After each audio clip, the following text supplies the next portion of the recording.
1:33. Estamos con Miguel Ángel Rodríguez Mackey. ¿Cómo estás? Juan Carlos, muchas gracias por la invitación. Bueno, hay bastante tela por cortar. ¿Qué te parece si empezamos por Manchester, que es lo que hemos estado repasando en las notas con nuestros televidentes? ¿Cómo ves la situación? ¿Ha sido estratégico porque se ha atacado a un lugar de mucha afluencia, con muchos civiles e incluso ya adolescentes y niños, ¿no? Para causar un impacto mayor todavía, ¿no? Sí, definitivamente, Juan Carlos, este tipo de impactos son premeditados, acuciosamente, por estos lobos solitarios, como muy bien dices, que no tienen articulación orgánica con la célula, o sea, el Estado Islámico o antes Al-Qaeda. No. Son partes de ese gran cúmulo de las generaciones que viajaron hacia Europa. Están ya en la tercera generación. Todos no lo son.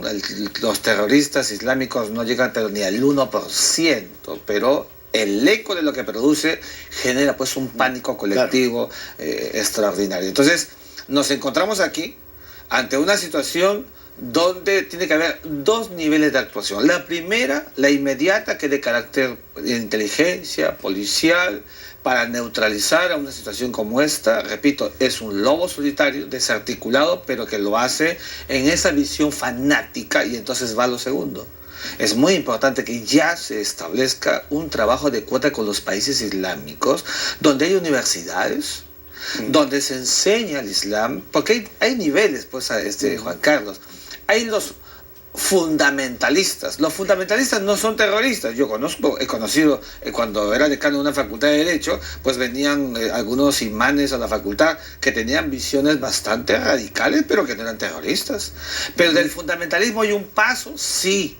Al extremismo, sí. Y entonces, justamente, todo este conjunto de gentes que se vuelan, se suicidan, deciden este tipo de acciones, ¿cómo las vamos a detener? Porque este es un crecimiento amorfo en el planeta, con un trabajo que deben hacer estas iglesias, las iglesias islámicas, para explicar y entender cuál es el verdadero sentido del Islam, que no son estas posiciones fanáticas como las que tuvo Omar después del 622, que Mahoma funda el Islam, y se viene todo un proceso del fanatismo religioso, acuérdate, que llevó incluso hasta su ingreso en Europa después de la batalla de Guadalete de 711. Ese es el proceso que se tiene que hacer.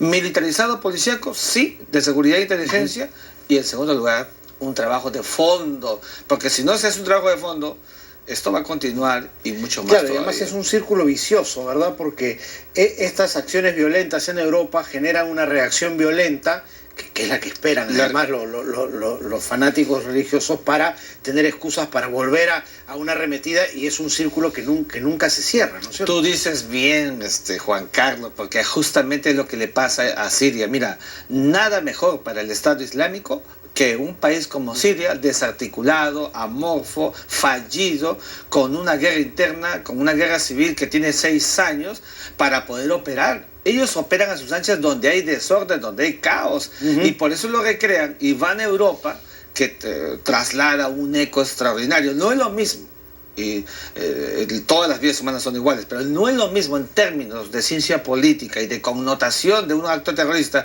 uno que se cometa en cualquier país del África, ¿no? Como los que pasaron en Europa. Claro, el rebote no es el mismo. El rebote no es el mismo. Aunque suena cruel, pero... Suena cruel, pero es el impacto, pues, porque si no, hubiéramos seguido viendo y definiendo y lamentando cómo las 275 niñas ultrajadas y violentadas y secuestradas por el Boko Haram, adicto al Estado Islámico, provocó una serie de secuelas. Imagínate si hubieran sido las escolares de un colegio neoyorquino.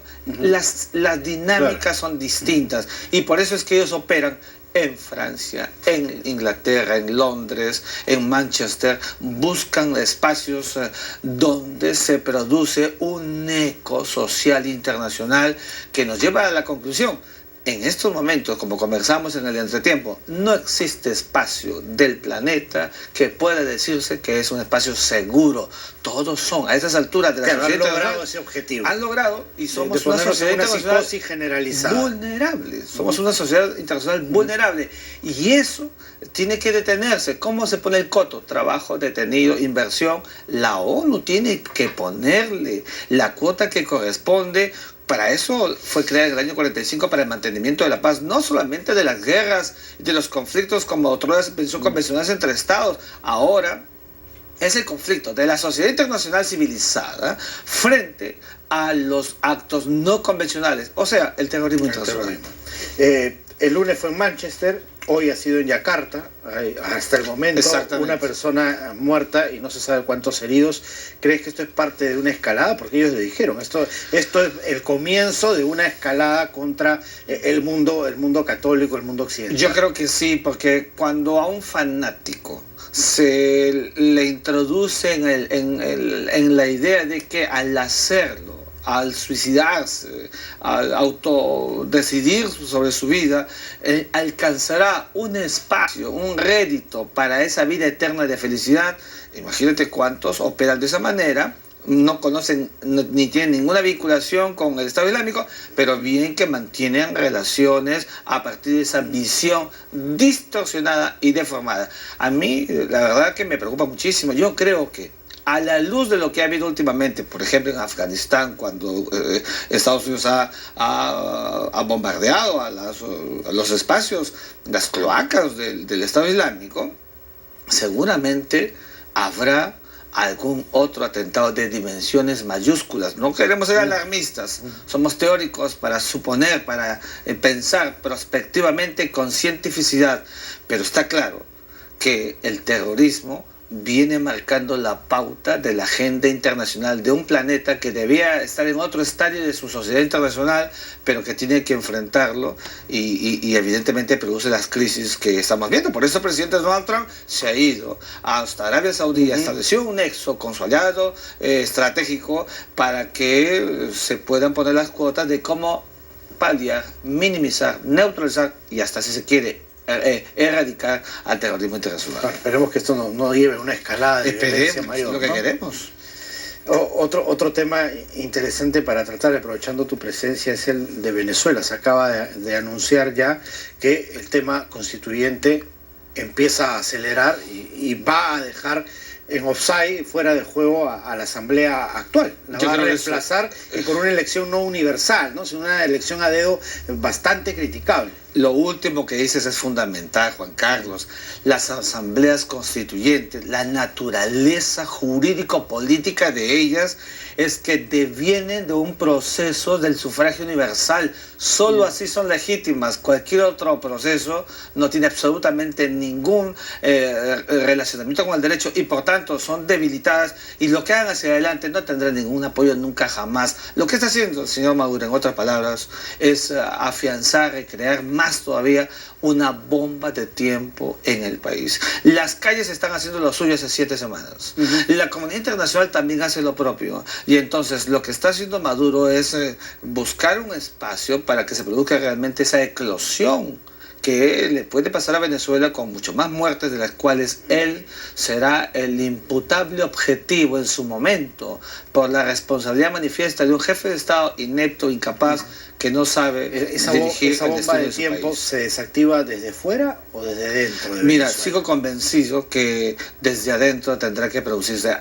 La comunidad internacional está haciendo lo suyo. No se llega a los 24 miembros que alguna vez hemos conversado para que se declare, de acuerdo a la Carta Democrática Interamericana, la ruptura del orden democrático. Está bien, pero si desde adentro, Juan Carlos, y desde adentro no hablo de la oposición que hace lo suyo, ni de las calles que hacen lo suyo, sino desde los militares, desde las bases, no se recrea esa decisión, va a ser todavía bastante complejo, porque él maneja el aparato coactivo, claro, y coercitivo, la milicia. toda la milicia, toda la parte militarizada, con eso atenúa y con eso aunque también. Dicen que ya están habiendo disidentes, incluso se ha encarcelado Converso gente. con venezolanos que acaban de llegar a Lima o que están, en fin, y nos dicen que cada vez más hay una creciente desazón social, y que lo de Maduro, a mi juicio, claro, sería cada vez más gente va viendo que esto está llegando a su fin y no quiere llegar al fin al lado de Maduro. Así que va como en éxodo saliendo y volviéndose en oposición, y seguramente, ¿no? Habrá... Lo hizo la fiscal, y seguramente, ejemplo, ¿no? Por supuesto, la fiscal es una muestra... Claro,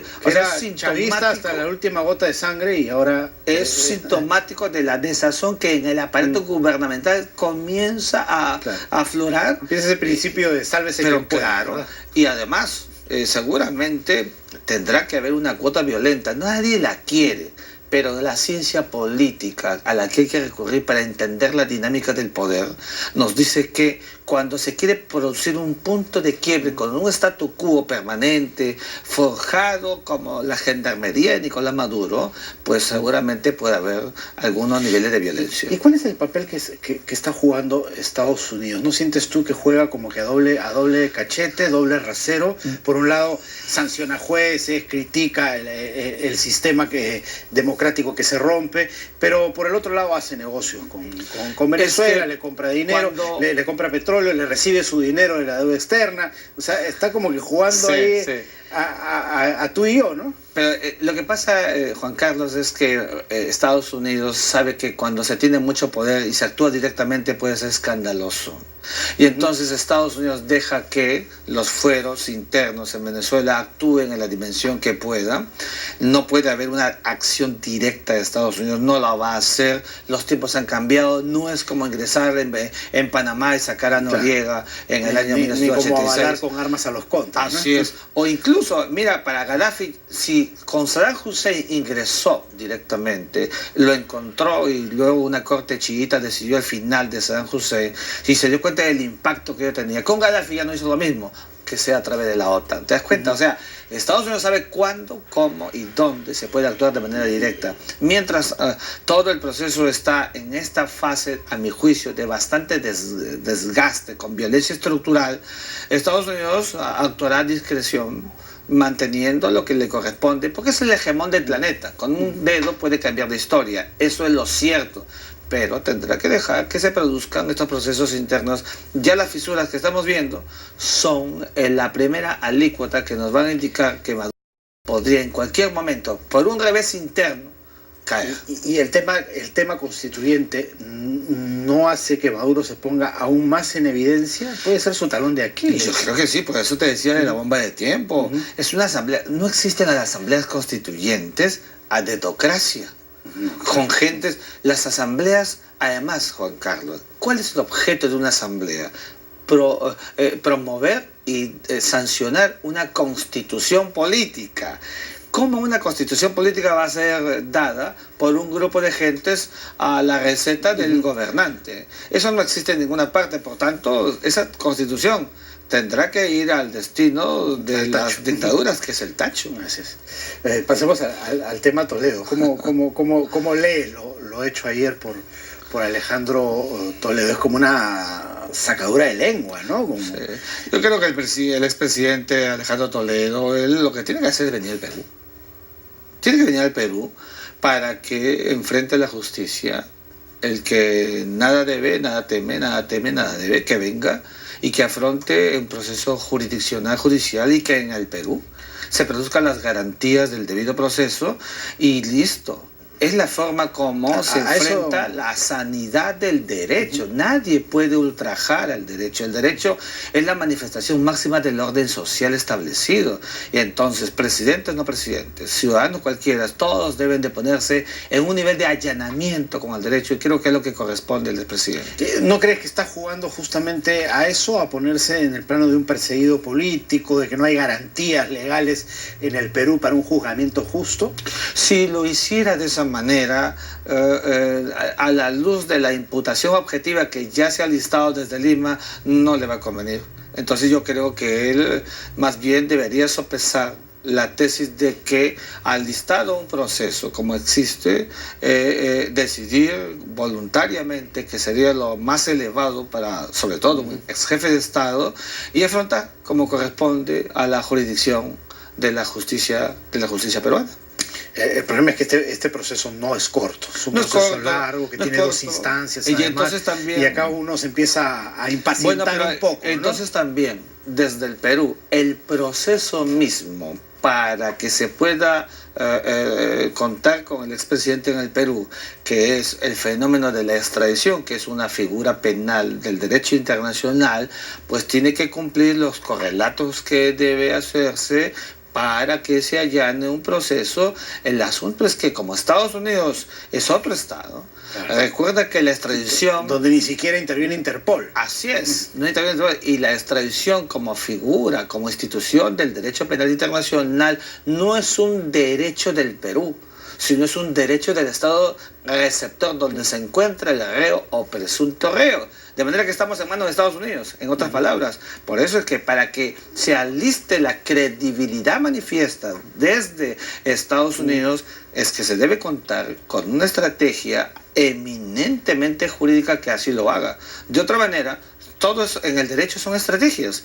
Las estrategias son las que priorizan las dinámicas de los resultados y vamos a ver qué es lo que viene. Vamos a ver qué es lo que viene entonces. Muchas gracias por haber estado aquí. Gracias, Juan Carlos. Gracias. Era Miguel Ángel Rodríguez Mackey, que ha analizado con nosotros los 3 temas importantes de lo que ocurre en el mundo, lo que ha pasado en Manchester, lo que viene ocurriendo en Venezuela y por supuesto la aparición ayer en una cita de la ONU de Alejandro Toledo. 1:40.